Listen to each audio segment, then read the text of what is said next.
Orang ini bosan karena tidak ada kerjaan.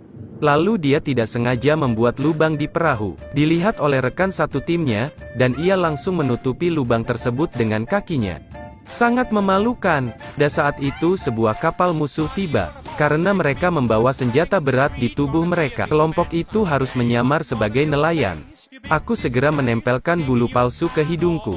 Namun di luar dugaan, kepala perwira musuh tiba-tiba meminta naik ke perahu untuk memeriksa.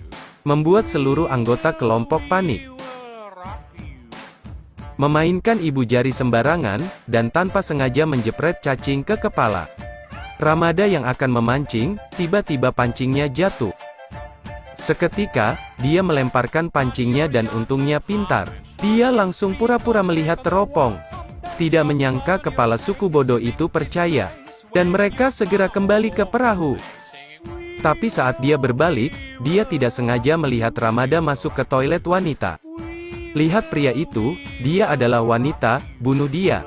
Musuh segera mengeluarkan hujan peluru. Ketika anggota kelompok melihat itu, mereka juga mengambil senjata mereka untuk melakukan serangan balik. Tanpa berpura-pura lagi dia melepaskan kumis palsunya. Ya Tuhan, dia sangat cantik. Karena dia ingin kabur, menyuruh rekan satu timnya untuk melarikan diri. Dan segera meminta mereka untuk melompat ke dalam air tanpa ragu-ragu satu persatu. Kemudian San segera melompat ke dalam ruangan. Untuk mengeluarkan senapan mekanik yang mantap dan siap menyapu musuh. Tetapi berdiri pada jarak 3 meter, musuh tidak bisa menembaknya sama sekali.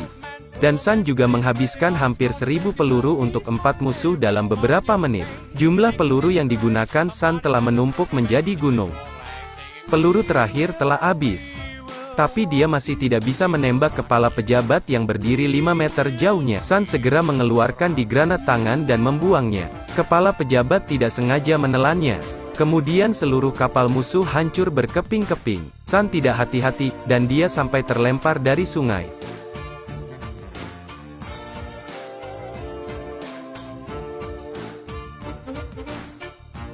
Rekan satu timnya segera datang untuk menyelamatkannya.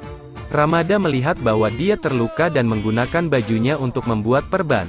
Kemudian matanya terkaget, dan segera menunjuk ke kakinya yang terluka untuk diperban. Lalu Ramada merobek bajunya lagi. David tidak bisa menunggu lebih lama lagi dan menggigit jarinya. Tidak lama kemudian rombongan itu pergi ke tempat para sandera ditawan. Ketika dia mengintip ke dalam, ada banyak pasukan bersenjata. Dia menggunakan kekuatannya untuk menurunkannya. Setelah itu dia menuju ke sebuah pintu. Mengambil belati dan mengubahnya menjadi gunting. Butuh waktu 5 jam untuk memotong pagar itu. Kemudian dia berhasil membuat lubang kecil. Tapi dia tercengang karena pintu pagarnya copot. Rekan satu timnya tidak ragu-ragu untuk menembus ke dalam. Dan Robin mulai mengeluarkan meriamnya sambil mengetuk pintu. Menunggu musuh muncul, lalu melancarkan meriamnya. Dia menoleh untuk melihat bahwa masih ada prajurit lain. Tiba-tiba meriamnya hanya melemparkan pukulan tinju untuk menghadapi musuh di sebelahnya. Mengeluarkan pistol sialan, dan setelah membidik dengan benar, prajurit itu mendapat pukulan hebat. Tetapi dia bermain dengan busur dan anak panah. Sipir jatuh tapi anak panah pertama berhasil dihindari olehnya. Tapi dia tidak langsung menembakkan anak panah kedua, tapi tetap saja tidak sengaja dihindari oleh sang sipir. Menunggu anak panah habis, sipir tetap tidak terkena serangannya satu busur pun. Selain itu, musuh yang sedang makan pisang melihat Robin. Dia langsung menggunakan pisang untuk menyerangnya. Robin mengira itu adalah senjata dan mengarahkannya ke musuh.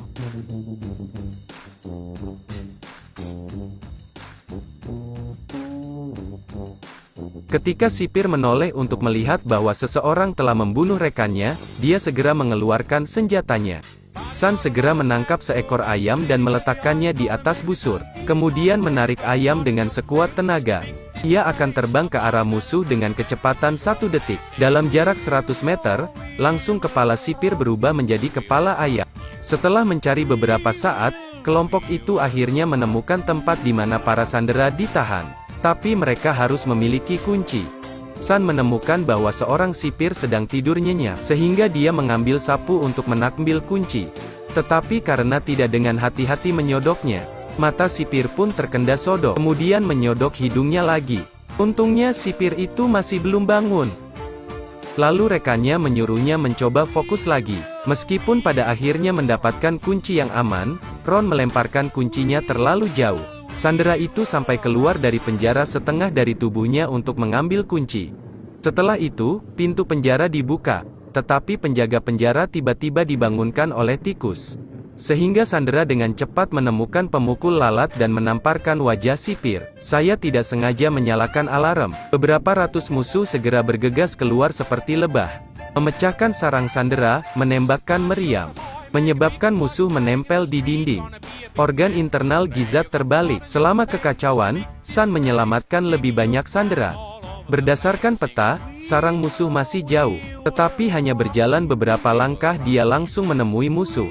Kedua pria itu menembak selama 1 jam tetapi tidak saling terkena serangan. Pada akhirnya San tetap menjadi pemenangnya. Namun San tidak berhenti sampai di situ. Senapan mesin itu menembakkan puluhan ribu peluru. Kemanapun dia pergi, musuhnya mati. Tapi pelurunya melesat ke segala arah, lalu dia mengambil segenggam peluru, dan melemparkannya ke beberapa ratus musuh, membuat mereka langsung jatuh ke tanah. San bersembunyi di tempat di mana hanya sedikit orang yang bisa melihatnya, dan akhirnya memasuki sarang musuh. Jenderal mengeluarkan pistol dan mengancamnya. San melambaikan tangannya dan mencuri pistolnya. Keduanya kemudian memulai adu pedang. San menebas lilin di lorong dengan paksa. Lilinnya oke tapi pedangnya patah menjadi 2. Tidak ada senjata. Dia harus melompat dari lantai 2. Pada saat itu Presiden muncul. Dia membuat ayunan ke perapian. Tanpa diduga, pakaiannya tahan api. Kemudian Presiden melawan Jenderal. Presiden hanya menggunakan pompa udara untuk menangani Jenderal. San berhasil menyelamatkan Sandera terakhir.